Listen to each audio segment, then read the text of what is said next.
ഉരുൾപൊട്ടലിന്റെ ആഘാതത്തിൽ നിന്ന് വയനാട് പതിയെ കരകയറാൻ പരിശ്രമിക്കുന്നതിനിടെയാണ് ഭൂമികുലുക്കം എന്ന വാർത്ത കൂടി പരന്നത്. മുണ്ടക്കയുടെ ചുറ്റുമുള്ള വിവിധ പ്രദേശങ്ങളിൽ രാവിലെ 10:30 കേട്ട ഉഗ്രശബ്ദം ജില്ലയെ മാത്രമല്ല കേരളത്തെ ആകെ പരിഭ്രാന്തിയിലാക്കി. ഭീതിയിൽ പലരും വീട് വിട്ട് പുറത്തിറങ്ങി. സമയം 10:15. മുണ്ടക്കയിൽ ജനകീയ തെരച്ചിൽ നടക്കുന്നു. ഇതിനിടയിലാണ് വയനാട്ടിൽ ആശങ്കയായി മറ്റൊരു വാർത്ത പുറത്തുവരുന്നത്. പലയിടങ്ങളിലും ഭൂമിക്കടിയിൽ നിന്ന് വലിയ ശബ്ദം കേട്ടതായി പ്രദേശവാസികൾ പറയുന്നു. ആശങ്കപ്പെടുത്തുന്ന മറ്റൊരു കാര്യമെന്നുള്ളത് ചൂരൽമലയിൽ നിന്ന് 2 ദിശയിലേക്കുള്ള വയനാട്ടിലെ 2 മലനിരകൾക്ക് കീഴിലാണ് ഈ ശബ്ദം അനുഭവപ്പെട്ടത് എന്നതാണ്. പെട്ടെന്ന് ആ ഒരു സൗണ്ടും വന്നു ഇതും വന്നപ്പോഴത്തേക്ക് ഞാൻ ചാടി പുറത്തിറങ്ങി. പിന്നെ അങ്ങനത്തെ ഒരു സംഭവമേ കേട്ടിട്ടില്ല. ആ ഒരൊറ്റ സെക്കൻഡില് എല്ലാം സംഭവിച്ചു. അങ്ങനെ ഞാൻ വേഗം ചാടുക ചെയ്തത്. നമ്മൾ വാതിൽ തള്ളൂലേ, തുറക്കാൻ വേണ്ടി ഇങ്ങനെ മുട്ടൂല, ആ ഒരു ഇതില് ശബ്ദത്തിലായിരുന്നു. എടക്കൽ ഗുഹയ്ക്ക് സമീപമുള്ള സ്ഥലങ്ങളിലാണ് മുഴക്കം കേട്ടതായി ആ ഭാഗത്തുള്ള പ്രദേശവാസികൾ പറഞ്ഞത്. പരിഭ്രാന്തരായി ആളുകൾ പുറത്തേക്ക് ഇറങ്ങി. ഞാനും കേട്ടിട്ടുണ്ട്. ഒരു ഇടിമുഴക്കം പോലുള്ള ഒരു ശബ്ദമാണ്.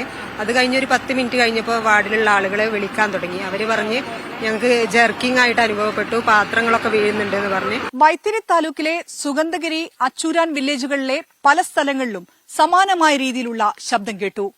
പരിഭ്രാന്തിയോടെ പുറത്തിറങ്ങിയതായി പ്രദേശവാസികൾ തന്നെ പറയുന്നു. ഞാൻ ആ ശബ്ദം കേട്ടതാ. ആ ശബ്ദം കേൾക്കുമ്പോൾ ഞാൻ എന്റെ വീടിന്റെ മുറ്റത്തുണ്ട്. അപ്പൊ എന്റെ ഗ്ലാസ് ചെറുങ്ങനൊന്ന് ഇളകുകയും അതുപോലെ തന്നെ ഒരു തരിപ്പ് വരികയും ചെയ്തു. ആ ഇടി പൊട്ടുന്ന ഒരു ശബ്ദമാണ് അപ്പൊ ഉണ്ടായത്. ഏകദേശം 3 മണിക്കൂറോളം വയനാടിനെ മുൾമുനയിലാക്കി ഈ വാർത്ത. സുഗന്ധഗിരി വില്ലേജിലെ നിരവധി കുടുംബങ്ങളോട് മാറി താമസിക്കാനും പഞ്ചായത്ത് ആവശ്യപ്പെട്ടു.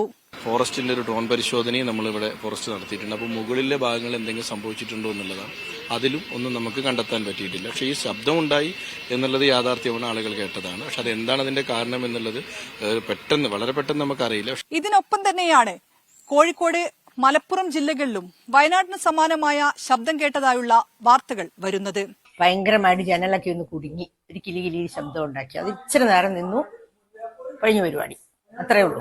ദുരന്ത നിവാരണ അതോറിറ്റിയും ജിയോളജി വകുപ്പും അന്വേഷണം തുടങ്ങി. പിന്നീട് വയനാട്ടിൽ ഭൂചലനം ഉണ്ടായിട്ടില്ലെന്നുള്ള സ്ഥിരീകരണം വന്നു. ഇതോടെയാണ് ആശങ്കയൊഴിയുന്നത്. സഞ്ജു പൊറ്റമലിനൊപ്പം ഷിത ജഗത്, മീഡിയ 1, വയനാട്.